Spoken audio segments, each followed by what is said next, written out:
నా పేరు రవీంద్ర రెడ్డి. నేను ఒక 25 సంవత్సరాల నుంచి రాజకీయ జీవితంలో ఉన్నాను. మొదటిగా స్టూడెంట్ ఆర్గనైజేషన్లో ఏబీపీలో పనిచేశాను.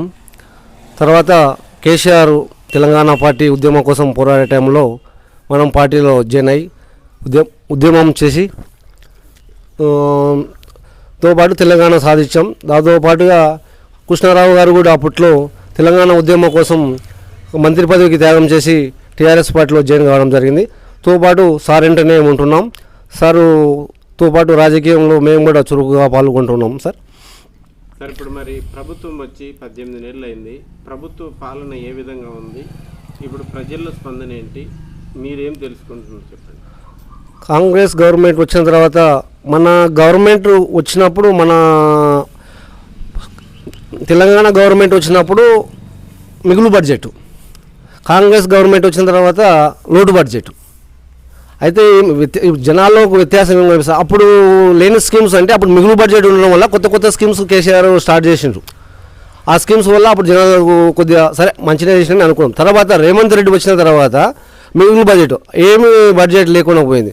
తో పాటుగా ఆయన అంతా బడ్జెట్ సమకూర్చుకొని ఎలక్షన్లో ఇచ్చిన హామీలు, కళ్యాణ మహిళలకు ఫ్రీ బస్సు, కళ్యాణ లక్ష్మి అంటే అది రెగ్యులర్గా పాలసీ కొనసాగుతూనే ఉంది.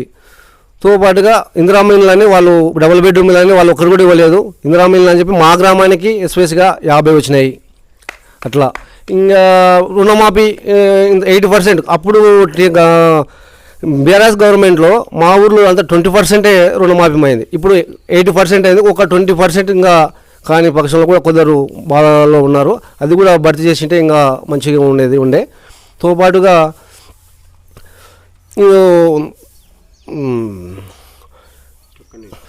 దానితో పాటుగా సార్ కేసీఆర్ గవర్నమెంట్ రాష్ట్రంలో ఎక్కడ చేయని స్కీమ్ ఒకటి, ప్రతి ఇంటికి 200 యూనిట్లు ఉచిత కరెంటు.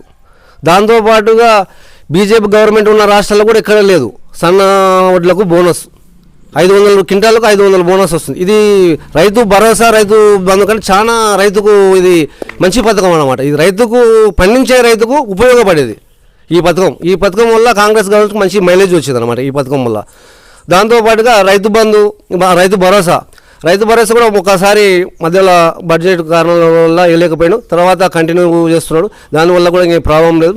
జనాల్లో కూడా ఇప్పుడిప్పుడే సంతోషంగా జనాలు కాంగ్రెస్ గవర్నమెంట్ బాగుంది, పర్వాలేదు అనే స్థాయిలకు ఎదిగారు. సార్ ప్రజల్లో నుంచి మీరు ఎలాంటి స్పందన వస్తుంది ప్రభుత్వ పాలన మీద? ప్రజల్లో ఏమనుకుంటున్నారు? ప్రజల నుంచి ఇప్పుడు ఉన్న పరిస్థితులను చూసి అరే బడ్జెట్ వాళ్ళు మిగులు బడ్జెట్ ఉన్నా అంత చేయలేకపోయారు. ఏ బడ్జెట్ లేకున్నా రేవంత్ రెడ్డి వచ్చిన తర్వాత ఇన్ని పథకాలు, ఆ పాత కేసీఆర్ పథకాలతో పాటు కొత్త స్కీమ్స్ కూడా ప్రవేశపెట్టాడు. అవి కూడా ఇస్తున్నాం. కొత్త స్కీమ్స్ అంటే ఉచిత కరెంటు, 200 యూనిట్లు, బోనసు, ఫ్రీ బస్సు, ఇట్లా ఆ గవర్నమెంట్లో చేయలేని పనులు కూడా ఈ గవర్నమెంట్ వచ్చిన తర్వాత ప్రజలకు చేయగలిగారు. కాబట్టి ఈ గవర్నమెంట్ బాగుందని మేము అభిప్రాయపడుతున్నాం. సార్ ఒక స్కీమ్ ఏంటంటే సన్న బియ్యం. ఏ రాష్ట్రంలో దేశంలోనే ఏ రాష్ట్రంలో కూడా సన్న బియ్యం ఇవ్వడం లేదు. మొదటిసారిగా మన రేవంత్ రెడ్డి గవర్నమెంట్ ప్రతి నిరుపేద కూడా సన్న బియ్యం తినాలని చెప్పి హాస్టళ్లతో పాటు అన్నిటికీ సన్న బియ్యం ఇవ్వడం జరిగింది. దాంతోపాటు స్కూల్స్ సార్ వచ్చిన తర్వాత ఇంటిగ్రేటెడ్ స్కూల్స్ అని చెప్పి మొన్ననే ముఖ్యమంత్రి గారిచే జడ్పోలో శంకుస్థాపన చేయడం జరిగింది. స్కూల్స్తో అన్నిటికీ ప్రాధాన్యత ఇస్తున్నాడు సార్. ఒకటి ఈ సార్ ఆరోగ్యశ్రీది 5 లక్షలు ఉండేది, ఇప్పుడు కాంగ్రెస్ గవర్నమెంట్ వచ్చిన తర్వాత 10 లక్షలకు పెంచిండ్రు. ఇది కూడా మన గవర్నమెంట్ వచ్చినాక ఇది అన్ని స్కీమ్స్ అనమాట. 11 స్కీమ్లో మన మార్పు అనేది కనిపిస్తుంది కాంగ్రెస్ గవర్నమెంట్ వచ్చిన తర్వాత. గత 10 ఏళ్ల పాలనకి ఇప్పుడు కాంగ్రెస్ ప్రభుత్వ పాలనకి మీరు ఏం మార్పు గమనించారు? ఎలాంటి వాతావరణం?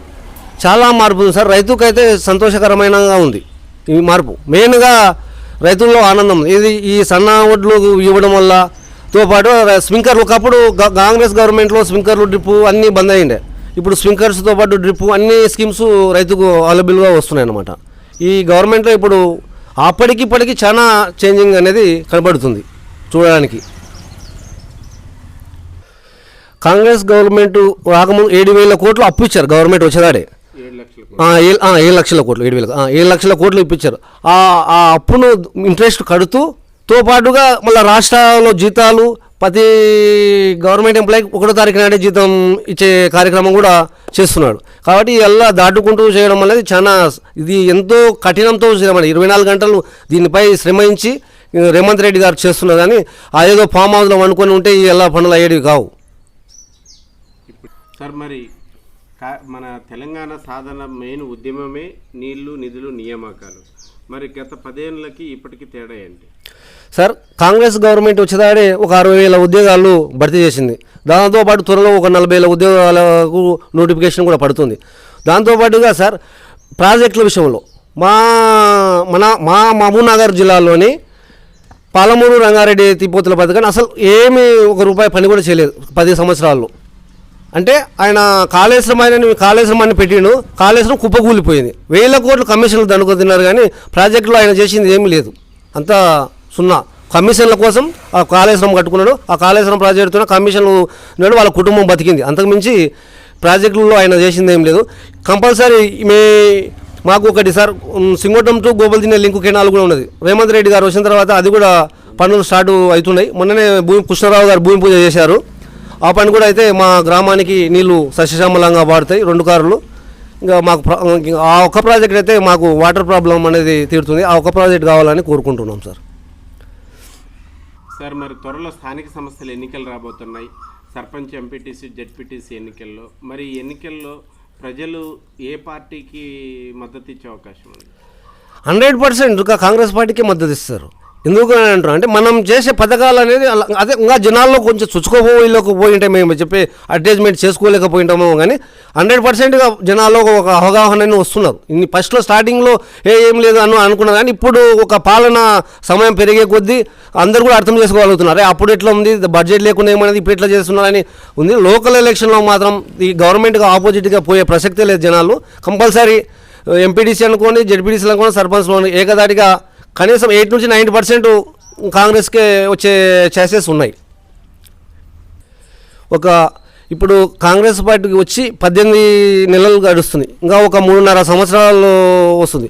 నెక్స్ట్ ఈ లోకల్ ఎలక్షన్లే కాదు, లోకల్ ఎలక్షన్తో పాటు నెక్స్ట్ అసెంబ్లీ ఎలక్షన్లతో పాటు రాష్ట్రంతో పాటు సెంట్రల్లో రాహుల్ గాంధీ ప్రధాని, స్టేట్లో మళ్ళీ రేవంత్ రెడ్డి ప్రధానిగా చూడబోతున్నాం. ఇది జరుగుతుందని మేమందరం కోరుకుంటున్నాం. Okay sir, thank you. నా పేరు గోపి సార్. నేను కృష్ణారావు వెంట ఉండబట్టి ఒక 15 సంవత్సరాలు అవుతుంది. సార్ ఎక్కడ పోయినా అక్కడనే. సార్ ఫస్ట్ కాంగ్రెస్ ఉంటే కాంగ్రెస్, బీఆర్ఎస్ ఉంటే బీఆర్ఎస్, ఇప్పుడు మళ్ళీ కాంగ్రెస్. సార్ వెంటనే ఉన్నాం. ఇప్పుడైతే మంచిగానే ఉంది. కాంగ్రెస్ గవర్నమెంట్ బాగానే పరిపాలన చేస్తుంది. నూతన రేషన్ కార్డులు కానీ, ఇందిరమ్మ ఇండ్లు కానీ, సన్న బియ్యం కానీ, మాకు రేపు సర్పంచ్ ఎలక్షన్ కానీ ఏది కానీ మాకు చెప్పుకోవడానికి ఉంది. ఓట్లు అడగనీక ఉంది. ఇప్పుడు ప్రొసీడింగ్స్ కూడా మొన్న ఉప ముఖ్యమంత్రి గారు వచ్చి ఇచ్చిపోయారు. మాకు రేపు ప్రజల ముందుకు పోనీక ఉంది, అడగనీక కూడా ఉంది. మేము వచ్చినాక కూడా ఎస్సీ వర్గీకరణ అయింది. ప్లస్ ఇప్పుడు 42% బీసీ వర్గీకరణ కోసం రేపు ఢిల్లీకి కూడా పోతున్నారు జంతర్ మంతర్ గారు ధర్నా చేయడానికి. అది కూడా వస్తుంది. రేపు కూడా స్థానిక సంస్థల బీసీలకు ఖచ్చితంగా 42% వస్తుందని కోరుకుంటున్నాం బలంగా.